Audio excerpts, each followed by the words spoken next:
Good morning, and good chilly morning actually. It is the beginning of June and I still need a coat. But that's okay, it's gonna get nicer and the sky is clear. So I wanted to share with you this morning a great success that I have in my garden. And that is my wisteria. And it's actually a wisteria vine that I grew to look like a tree, and I'm really happy with the results. And I'll tell you the story of my wisteria and me. So about actually, by the way, I'm in Niagara Falls, Ontario. I actually worked for many years right at the parks, which is next to the falls.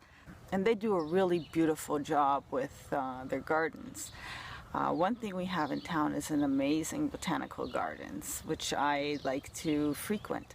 And my favorite plant at the botanical gardens is the wisteria, which it's a white wisteria really. I admired that. Then I noticed that the park had different wisterias growing on the pergola across the street from where I worked. I really didn't think that I could have such a beautiful thing in my garden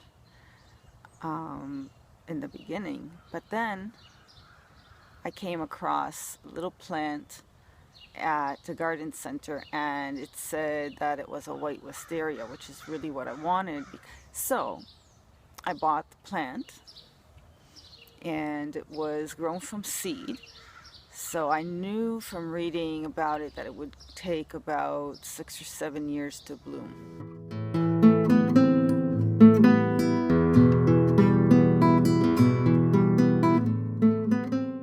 I guess the sooner I'll plant it, the sooner I'll have prolific blooms. So I did. I brought it home, and that was 9 years ago.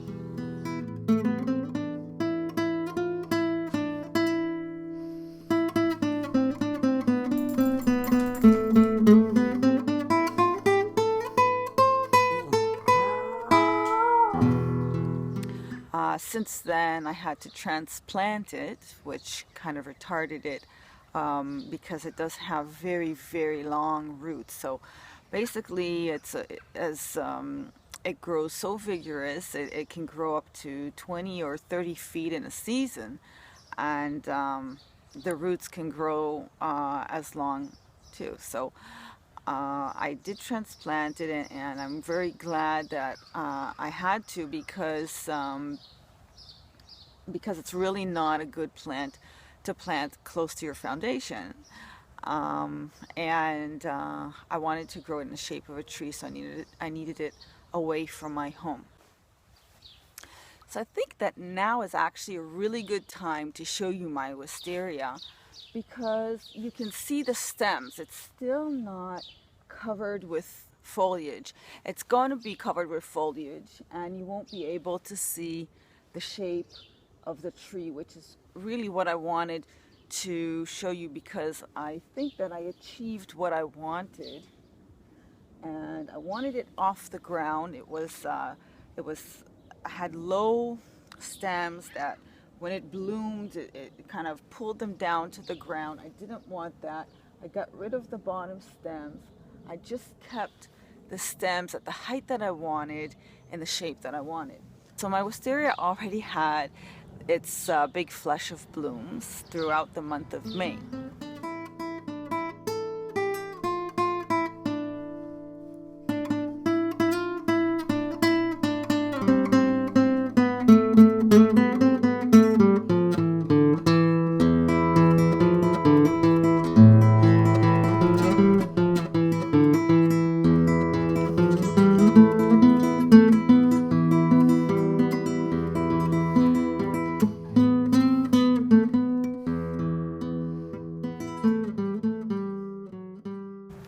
And they were fragrant and prolific and beautiful, and they really gave this feeling, this dreamy feeling of like this outlandish kind of garden. And it just had clusters of these plumes hanging down and I just loved it. This is a variety of Chinese wisteria, and it is the one that blooms before even one single leaf appears. Only after all the blooms fade, it starts putting out its foliage, which is the stage that it is right now. I wanted to explain to you exactly what I did to grow this vigorous vine in the shape of a tree. So I'll bring you closer. Okay, so I'll give you a good look at the bottom. So as you can see, it has all these stems that are wrapped around a stake. So I chose a stake, the sturdiest one that I could find, that doesn't corrode. So it's got this galvanized look. Not sure, probably galvanized metal. And I stuck that as deep as I could. And the stems in the beginning were not woody like they are now. They were these thin green, very flexible ones. And actually, this still can grow more of these shoots.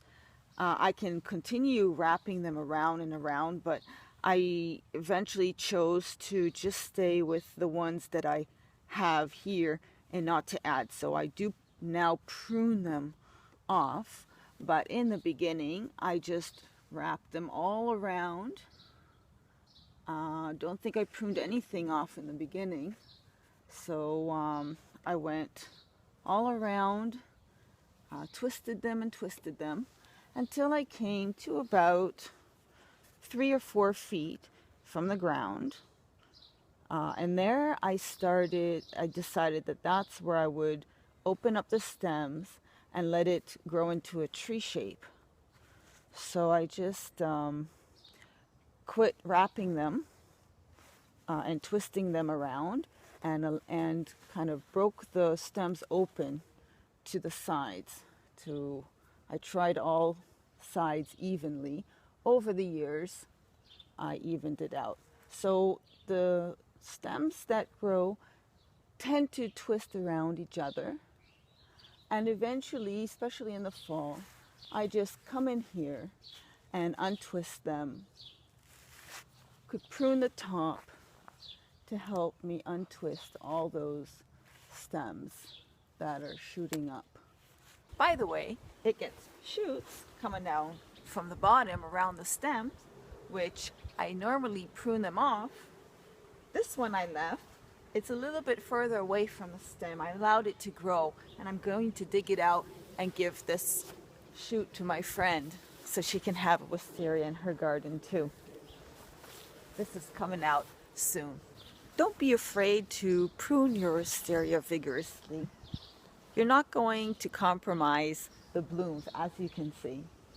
On the contrary, you're probably going to create more clusters of blooms. So this one is a Chinese wisteria. It actually blooms prolifically before even one leaf comes out. So in the month of May, first you have bare stems, and suddenly, poof, flowers just hanging down from it. And the smell is like a magnet. Like you can't leave that smell. It's just the fragrance is just all over the garden.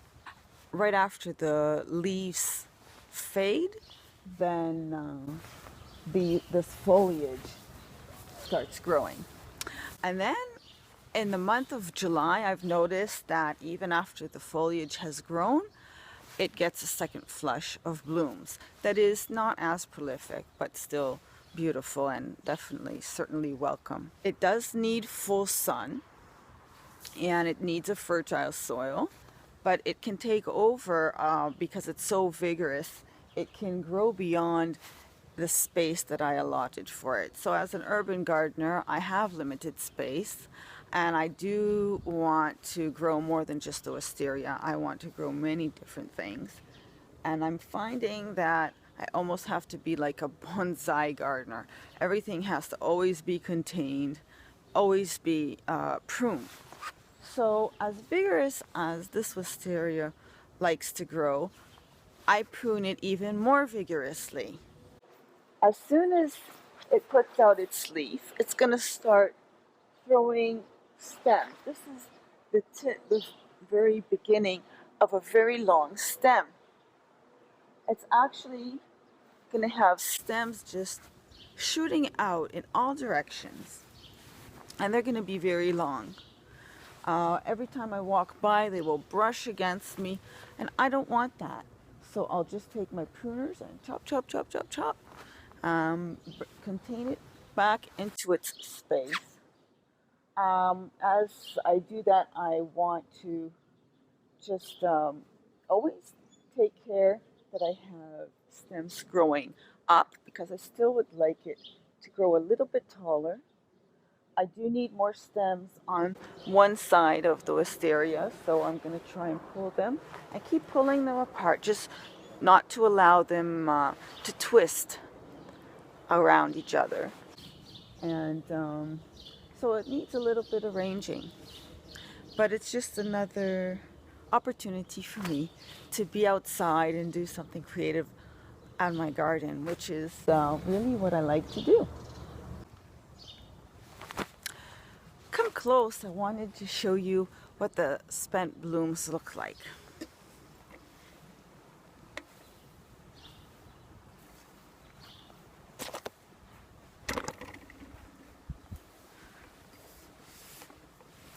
Okay, this is a bloom that's a late bloom. It's really coming after everything else faded. There are still a few blooms coming out, little ones. The initial blooms were much larger, and this is a spent bloom over here. So as you can see, these little seed pods are starting to develop where once a flower was. And they're going to grow really, really, really big. Actually, I have one, and I'll show you what a mature seed pod looks like. This is a seed pod that was left on the plant from last season. They can grow about 9 inches long, and they have a leathery feel to them. They kind of resemble a carob seed pod. It's hard. And there's a seed inside there, inside there, inside there, and there. Okay, so these will be hanging down, and I'm not fond of the look of the seeds. Some people think they're ornamental. I cut them off. They're too heavy, and I just want the foliage. So I would chop right here, and I would chop right here underneath the foliage. I don't need all that. So soon I will chop it off.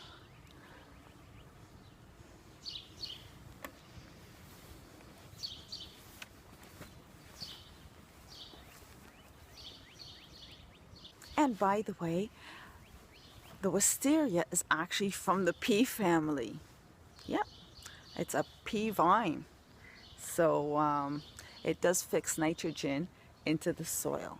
And when you get a plant and you want to fertilize it, just avoid fertilizers that have nitrogen in them. So the nitrogen is the first of the 3 numbers on your fertilizer package, and you just want the 2nd and the 3rd number to be there, and the nitrogen to be 0.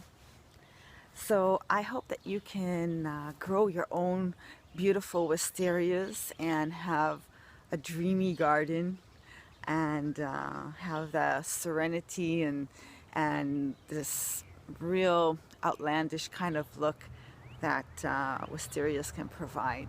And if you have any questions at all, and if you want to share your experiences with wisteria, then definitely please post in the comments below, and I'll be so happy to talk wisterias with you. So have a wonderful spring, everybody, and keep tuned and check back to see what are the next things I can share with you in my garden. There's a lot going on, and I did a lot of work this spring, and yeah, it was a very busy month of May.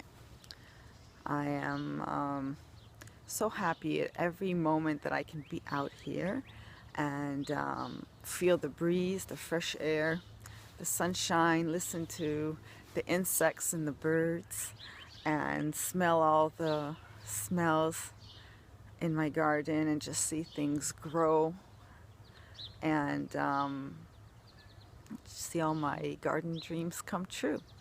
So it was lovely to have you here with me. Don't forget to play, create, and grow. See you all next time.